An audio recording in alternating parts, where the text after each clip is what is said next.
I want to start with this, Kirk. There's over 200 players here playing in this game. Will be on both sidelines, and I'd say a high percentage wish they had your job. What advice would you say to young, up-and-coming storytellers? All these guys are on social media telling stories constantly in terms of how they could potentially achieve a dream like you have throughout your career. Well, first, I remember talking with you, when you were at Pitt and coming up, and I was a young broadcaster. Be authentic. That's if I said one thing to anybody about getting into this world, whether it's the podcast world or the linear world or whatever you do, is just like the way you and I are talking right now. That's how I talk when I'm on the air. I don't know how to do anything else. So, and it's worked out well, and I think the camera really recognizes when you're just being true. Now you got to have a personality and you got to have some fun, But I think you still break ball down. Like, I love talking XOs, and I'm on a show where you never know what's going to happen, with the personalities. I have my whole career with going back to Lee Corso before Pat, and I've just learned to kind of be true to myself, have a little bit of fun, and then get back to XOs, because that's what I enjoy. So yeah, be authentic like you do, you know what I mean? I think that's the key to it all. I love it. So let's talk about preparation. I see you carrying your board around. Yeah. I love that side of it. Yeah. Take us through it, because you're prepping for multiple games a week. You're talking about game day, a long time to be on the air. How do you do that? Well, I got to compartmentalize because it's 3 buckets as I prepare. And I used to take Sunday off when I didn't have NFL, but now Sunday's a massive day of prep because let's say I'm doing the Chiefs and the Raiders and whoever they're playing that week, I got to watch those games. So Sunday used to be a veg out day and recoup, but now I grind on Sunday. And just Sunday, Monday, Tuesday, it's a balance between all 3. And then as I get closer to Thursday night, it's all locked in Wednesday and Thursday on the NFL game. And then the moment that game's over, it's like a shift in your brain. I go to my backpack, I move. I have like a system where I move. Okay, now game day moves to the front. The game I just called moves to the back. So I just kind of have those kind of things. It just helps me stay organized. And from doing lots of different things, that's the whole key, is being organized. The hardest part of my job is all the prep, talking to the coordinators, talking to the players, talking to the head coach. And once that's the stressful part. If you get all that accomplished, man, the game and game day, that's the fun part. That's the easy part. But making sure you got time to get everything you need. And of course, I prepare this much and I use this much. But I would never prepare this much. I have to get myself to the right mindset, I have to have that much prep, Something that you've said in so many interviews, especially over the last 2 years with the new job with Amazon, is you use this word gratitude a ton, man. I've noticed in a lot of your interviews.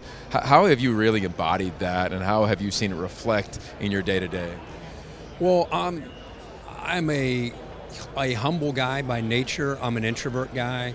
I never got into this for fanfare. I never got into this to help my TikTok or social media or any of that stuff. I do it because I actually like it. Like, I love football. I love the XOs. I love learning. I remember when you were at SC, my highlight back in those days was getting in early to sit with you or Pete, and Pete would spend 30 minutes with me in his room, just me and him, talking about the elephant linebacker and what he likes to do with him and Cushing and different.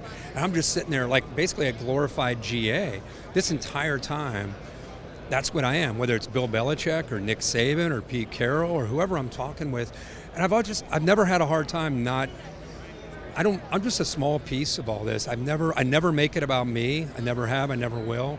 We moved into that generation of broadcasting where I think a lot of times guys do make it about themselves. I don't. Like the Rose Bowl call, we're watching the story unfold and we're talking about it. And then the biggest moment of the game, I just don't say anything. I'm just quiet. I like the pictures. And so I don't know. I just, I am grateful. It's not a saying or, what's up, man? It's not a saying, it's more of just how I feel and how I live my life with humility. I'm a Christian, so I look at myself as, in the mirror, I look at myself as the lowest man on the totem pole, and that's how I approach my day, every single day. It's been cool. You've inspired a lot of us, me awesome. Included, from back in the day, man.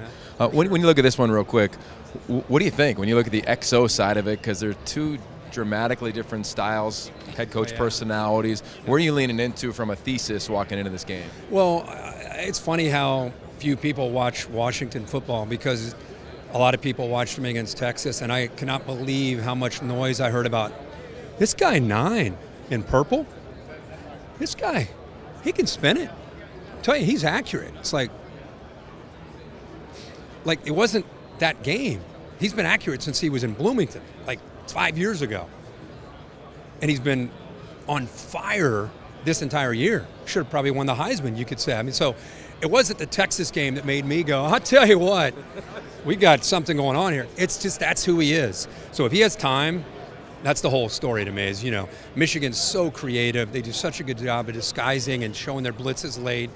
How does Washington's offensive line protect?